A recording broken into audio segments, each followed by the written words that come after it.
Oi, we back. Hear this now. We're going to talk about Croatia versus Japan. I don't really have much to talk about in this game, but nevertheless, the ending was dynamite. Welcome to the Football Purists. Don't forget to like, share, hit that subscribe button, and put on your notifications. We're going to get into this.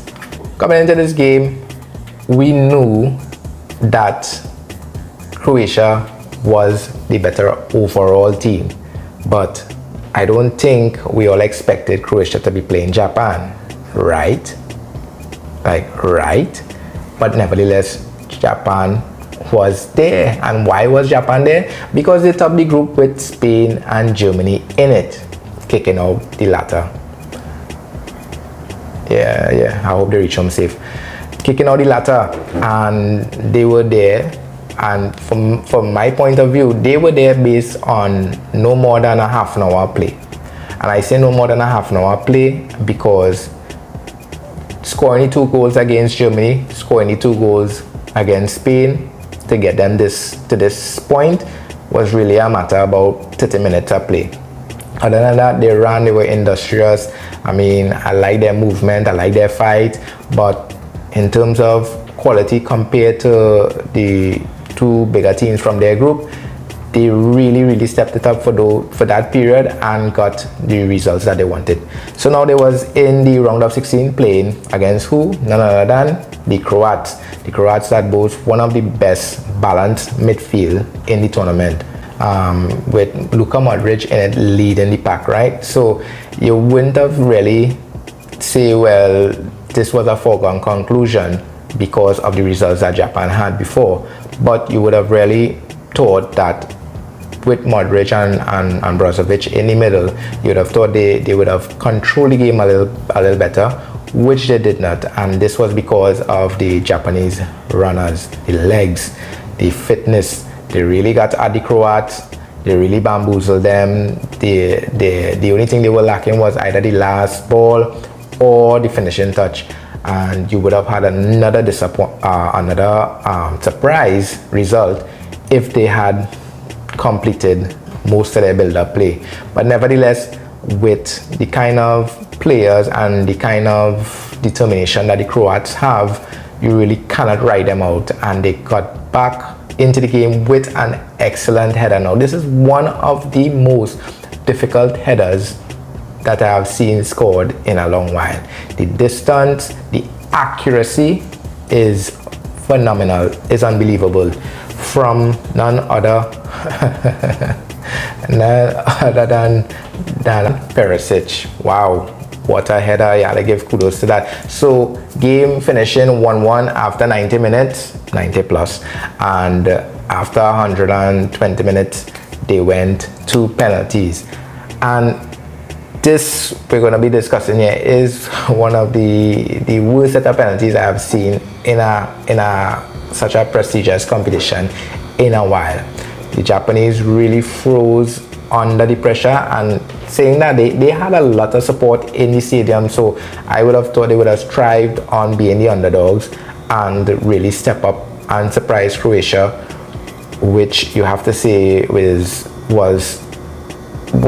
a little shaky in terms of, in Modric was not there to take one of those penalties. So you would have think the Japanese would have felt they had the upper hand, but no sir. Great saves by the Croatia goalkeeper at the end. Japan losing on penalties, and I think going forward in the competition, seeing that Croatia know how to manage these knockout games, I think they are better fit going forward. And the only issue for them is that between their last group stage game and this game, they really had to work hard for it. So you don't know going into the next game what are their, not just their mental but their physical capabilities after the extra time and the extra stress level. So we don't know how they're going to cope, and I guess we're going to find out who is the next team that they'll be facing and if it's the right team to face at this moment in time. Brazil versus South Korea, and there will be optimists, South Korea getting in late to the death at the end with their final game to play, coming in facing up the mighty Brazilians, and a lot of the focus was this World Cup being a World Cup of surprises. Can South Korea pull off the ultimate surprise in the round of 16? And that is defeating the mighty Brazilians. Now, the Brazilians were boosted by Neymar's return and Paqueta starting alongside Casemiro in the middle of the park. And you would have think, being a round of 16, that the first half would have been a little more closer, a little more tighter, a little more cagey. But it was anything than that. Brazil simply joga bonito the whole first half, start to finish. Korea get one or two chances, but crumbs. Let me tell you something. Brazil looked so pristine, so precise, and so Brazilian in this first half. It was beautiful to watch. It is why we always want to have the Brazilians there, because of the magic they bring to the competition. Sorry to the rest of the teams, but this is the reality. A World Cup without Brazil ain't a World Cup. It's like a party without me, John. Yeah, a party without me ain't a party.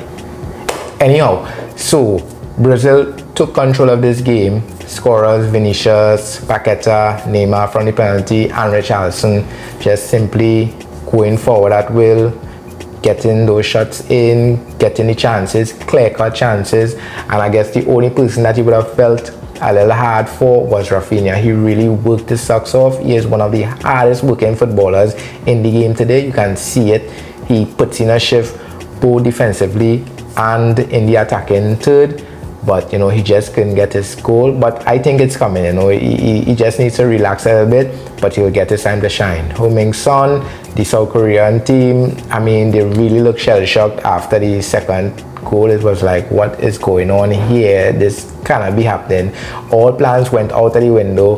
They really fought to stay in the game, and heading into the second half, it was really what you will call, it was a training session. It was a training session.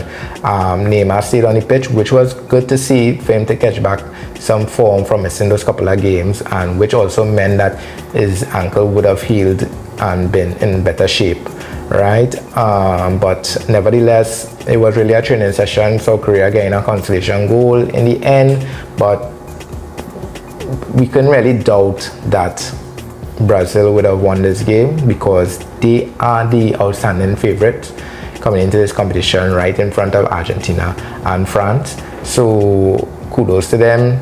They kept it professional. They played their football, and that is one of the important things about Brazil. They are playing their brand of football.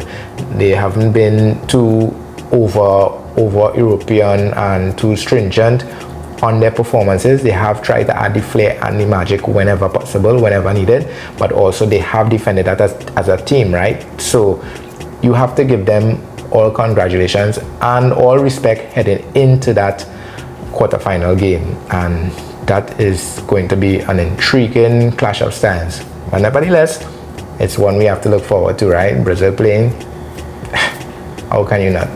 So don't forget to hit that like, share, and subscribe button. Turn on your notifications.